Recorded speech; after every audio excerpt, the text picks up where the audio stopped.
years ago, 3 Māori organisations made some pretty brave decisions about what to do with their uneconomic land. And in 1998, the world's first Māori wine company was born. Nau mai, haere mai. Welcome to Tohu Wines. You make a good cuppa, Mugwi. Good. I like a good cup of tea.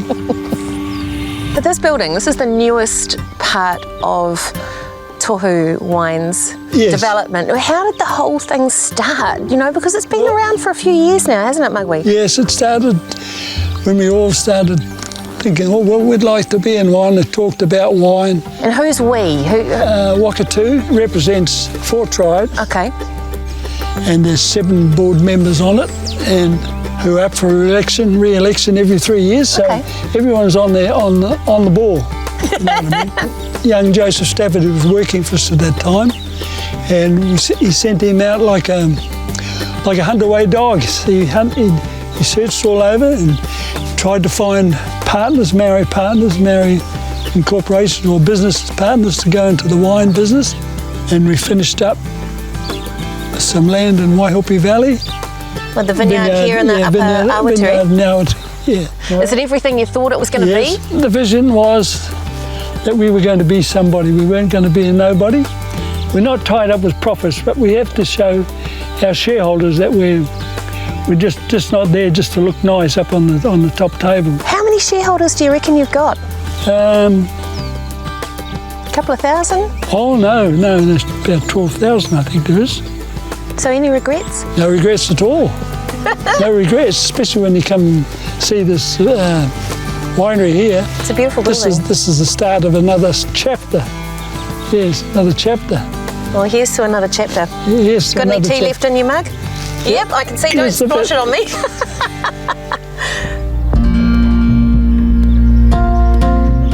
Mondo Kopua started off as the landscape architect for the Tohu Awatiri Vineyard, and now he's the vineyard manager for all the Tohu vines. What's your favourite piece of gear? You know, when you're out there in the vineyards doing what you do? My eyes. They're very lovely eyes, I must say. For monitoring and just anticipating what's coming up. But, you know, I have a holster on me, I have secateurs, I have pliers, and I have a MacGyver knife. So, yeah, they're always on my waist. Mondo, tell me a bit about this vineyard. Well, it's always been Tohu's support to any areas that we can't put in vines is to slowly put back in native plants that are from this area. But every year we've been planting native plants wherever possible. You know, it's referred to as kaitiatitanga. So that encompasses spiritual connection that you have with the land and what comes from the land. There's Papa Tuanuku, but there's Ranginui, Sky Father. Especially up here, you know, Tawhiri, the winds is quite a force that's up here. Being Māori myself, I mean, I don't necessarily talk about that loudly to people. It's within me. So it's just within you. That's right. It's all around you. Especially with this surrounding, you know, we have Tapawai, Uanuku, Te Mona, Awatiri, Te Awa, and those are life forces that I have an affinity with. Yeah.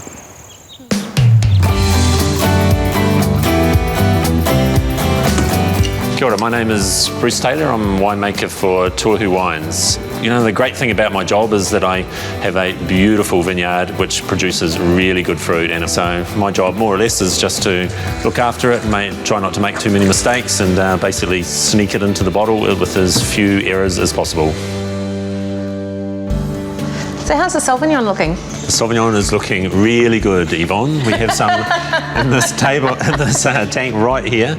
So this has just been pressed. This is coming down from our vineyard up in the upper Awatiri. Okay. And it's sitting in here for a very little bit of time before it goes into barrels for fermentation. So this is just juice? This is just juice at this stage, no yeast. Can I taste it? You sure can. Well, I can smell it straight from the jug. Cool. It smells like gooseberries and elderflower. Yeah, we get a lot of green characters from up there in the upper Awatiri as well. So a little bit of capsicum. I always think a little bit of herby, like a sage or a Not quite a rosemary, but definitely that sage and kind of wild thyme character as well. But you mentioned that it was going to go into barrels. Does all of your Sauvignon go into barrel? Or? Certainly not. This is, I guess this is just for reserves. So this one, because it's going to be fermented in barrel and we want it fairly cloudy, so you can see it's not crystal clear. No. So most of our Sauvignon that we would do just in stainless steel would go very clear. Okay, Bruce, so juice, first stage. This is the second stage? What's going on in the barrel? So this is where all our wild yeast, the yeast that are just floating around in the atmosphere, and hopefully will end up in the barrel, and they will just carry out their little fermentation. So very uncontrolled compared to what we're doing in the tanks. Is that mine I've poured first, or was that yours? I wasn't very polite. I'll forgive you this time. Okie doke.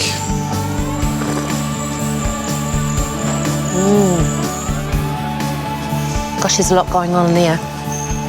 There's fruit there, but it's not bright, shiny fruit. It's quite deep and complex and...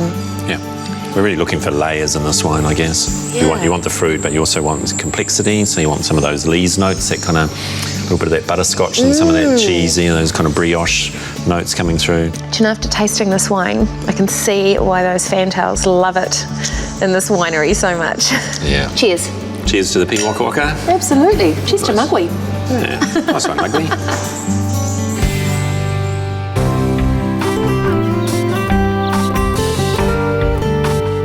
Most kind and heavenly Father, we ask you to bless this food that it may nourish and strengthen our bodies, and we give thanks to the many blessings that we receive each day. Oh, I could lock in here for a few hours, especially with Kai like this.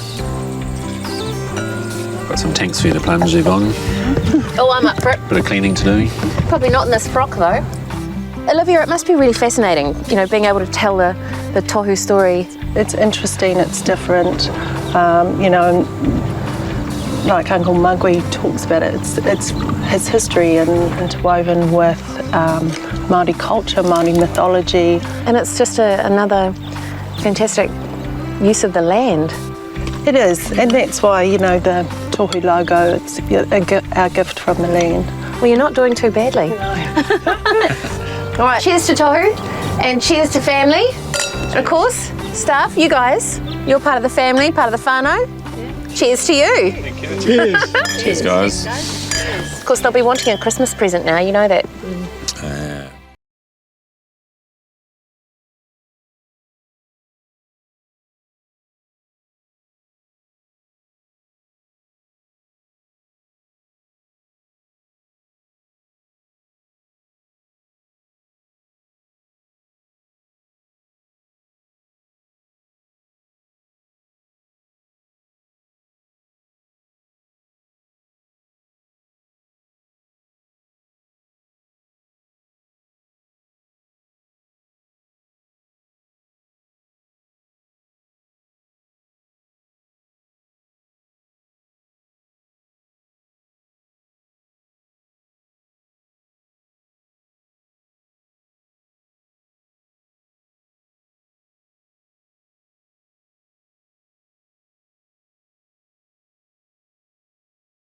Leap into growing grapes. So we sat down, we had a bit of a strategic meeting. A strategic meeting. A lifestyle changing meeting between the two of us. We decided we wanted to work for ourselves. We decided we wanted to grow something. Right. And we wanted to be in the export game because New Zealand is an export country. Ooh, very canny. So grapes fitted out wonderfully. And, were you wine fans anyway? Yeah, we liked a glass of wine, but we're not connoisseurs. We didn't then know very much about wine. Did you have any idea about how much physical work would be involved in setting up a vineyard when you made this executive decision? No, and I was often exhausted at the end of the day, knowing how far I had to go, and then we had a frost. In November 2002, we were completely wiped out with frost. So the whole vineyard here was spring frost, brown. Wiped out. Yeah, lost the whole crop. What happens? What do you do when a disaster like that happens? The first reaction was, I'm going to be consulting for a little while yet. But you still have to manage the vineyard. You still have to manage the canopy. It's just you don't have any fruit. Oh, how heartbreaking. We came back the next day. and decided, well, it's happened. Now we've got to manage this, and next year will be another year. Well, we've some glasses here. You've got a bottle. Let's taste some of the Sauvignon, shall we? Ooh. You know, I love the way that smells. Really floral, isn't it? When you drink the end product and you think, oh no, it's this is really why we came, and why we're doing what we're doing. Yes. Yeah, it's quite limey, zingy. It's a little bit different, isn't it, from the Wairau Valley? It's more flinty, it's more mineral. Very fruity. But it's fruity as well. And do you miss the UK? Do you ever think maybe I should have stayed there? No, every time I go back I think, no, I prefer... No, we couldn't have anything like this. No. No, they don't build it like this in the UK. No, they don't, do they? Very lucky. Inspired by his high school geography teacher who'd spent time in Bordeaux, 16-year-old Simon Clark decided viticulture and winemaking was the life for him. So it's all kind of action stations, isn't it, Simon? Yeah, this time of year it's full on. it's a good time to come. This is your Reisling, and it's not far off being harvested itself, is it? Yeah, no, we're harvesting in a few days' time, so the acids are really good. Okay. We're looking for. Gosh, you know, some of the berries are really tiny, aren't they? Yeah. Oh, wow. That's really crisp and citrusy and... Really looking for the limes and a bit of apricot coming through. Yeah, stone fruit, definitely. But speaking ready of to go. stones... Yeah, we've got no shortage of rocks here. Funny story, actually. We had the planter. He was having a lot of trouble getting the vines planted, and he jumped out of his tractor at some stage and kicked some stones and walked off, and he said, "You can't make good wine in this place." Oh, do you have a bit of a tanty? Yeah. Then a couple of years later, it's hello, trophy. So I must find out where he lives and I can send him some wine.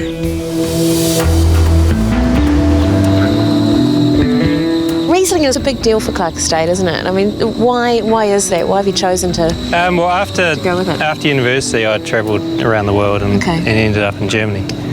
And I did a vintage with Dr. Lozen in the Moselle. Okay, and a very famous producer. Yeah, I was very green, but it was an amazing experience. And when we decided to plant some more vines up here, I said, nope, got to have Riesling. Okay. So. And you just do the one Riesling, like Clark Estate Riesling, trophy winning. Yeah, we do that one, and we do my special one, which is Block 8. It's more refined, and it's more. It's a little bit sweeter. Okay. But there's more of the play on the acidity and the sweetness. There's that tension. So here we have it. Fantastic. All right. Thank you, kind sir. Let's see.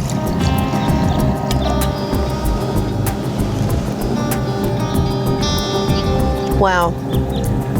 I see what you mean about that. Just that hint of sweetness.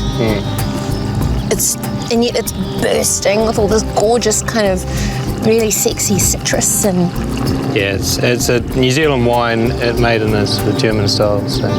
I couldn't help noticing those incredible cliffs behind us. Well, that's the papa underneath. It's Papa. Yeah, that thick grey layer. You've got the soil on top. Okay, can see that. And then it's sitting on a papa layer, which is effectively old seabed, really. And I think it really comes out in the wines that there's that chalkiness and that minerality. You're right, you know. Yeah. Cheers. Yeah, cheers.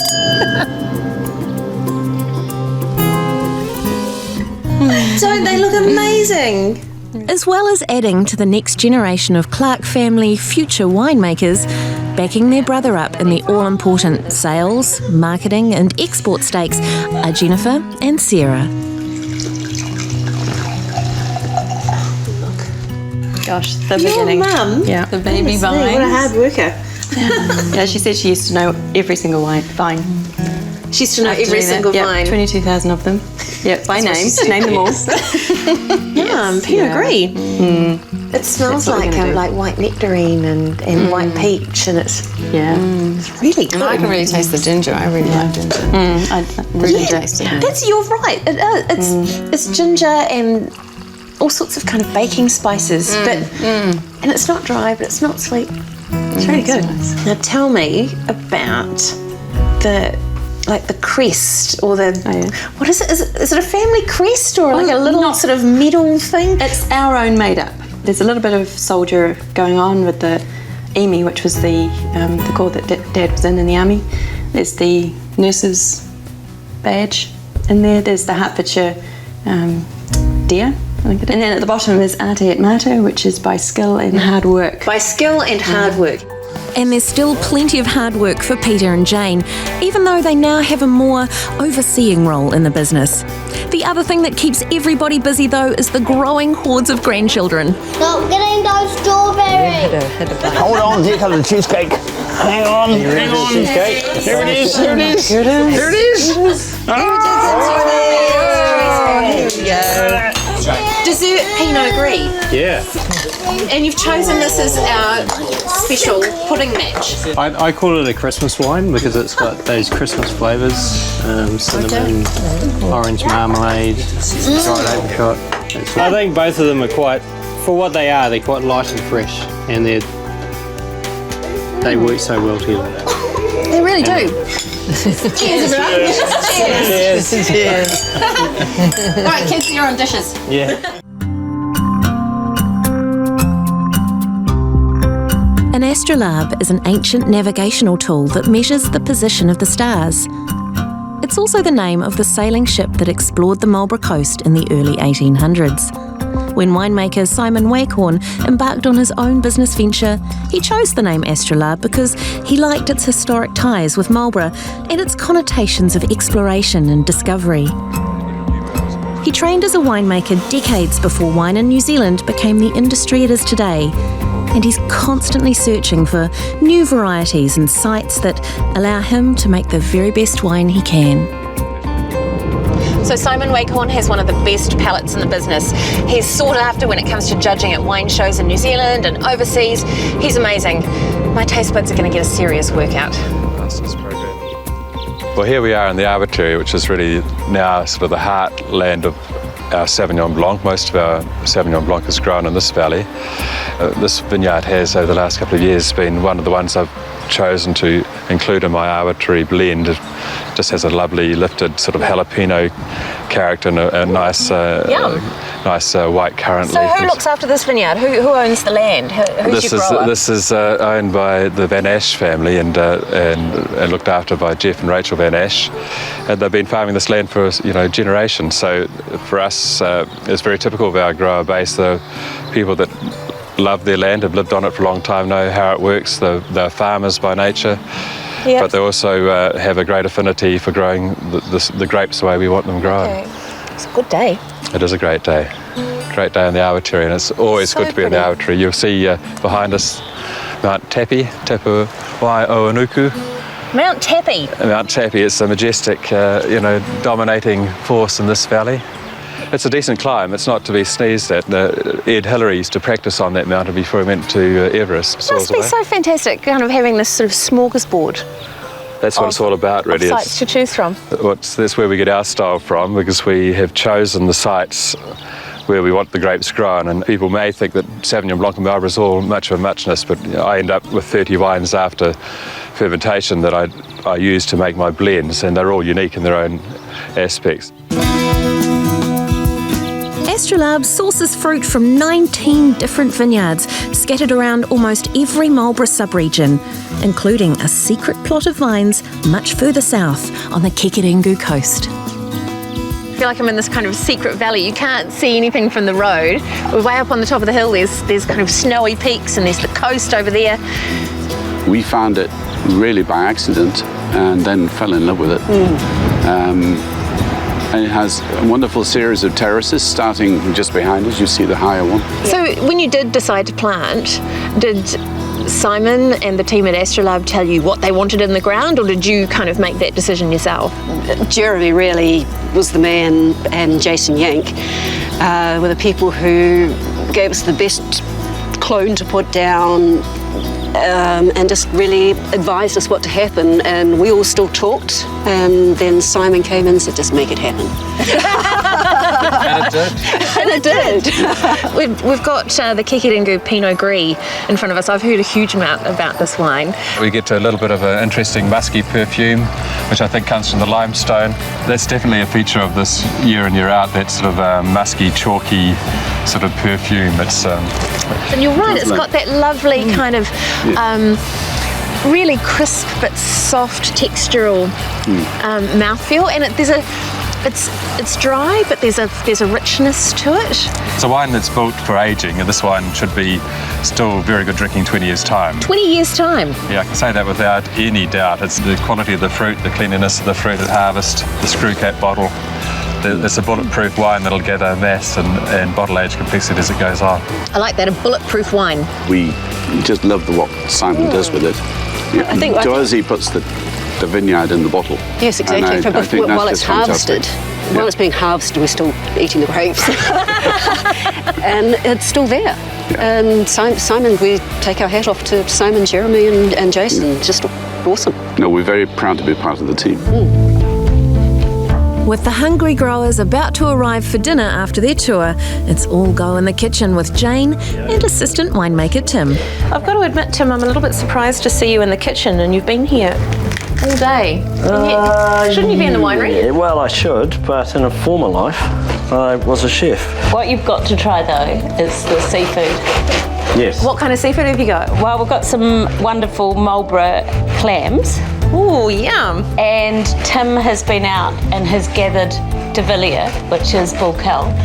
Yeah. And he's cooking the clams inside the seafood. That's a bit flesh, in beautiful bags. And it just steams inside the bag, so you get this lovely sort of juice, and I've thrown a wee bit of lemon and stuff in there as well. You know, what's your favourite bit of the growers' dinner? I mean, do the strippers come out? No, not at all. The favourite bit is just about the fact that we all get together and have a social time together, and we get an opportunity to share food with them and cook for them and show our appreciation for the fact that we value them as part of our company. We've got a few wines here today. We've got the whole Astrolabe range on the table. We've also managed to dig out a wee vertical tasting of Sauvignon. Merry Christmas. Happy New Year. And here come the clams. I thought what he was going to say.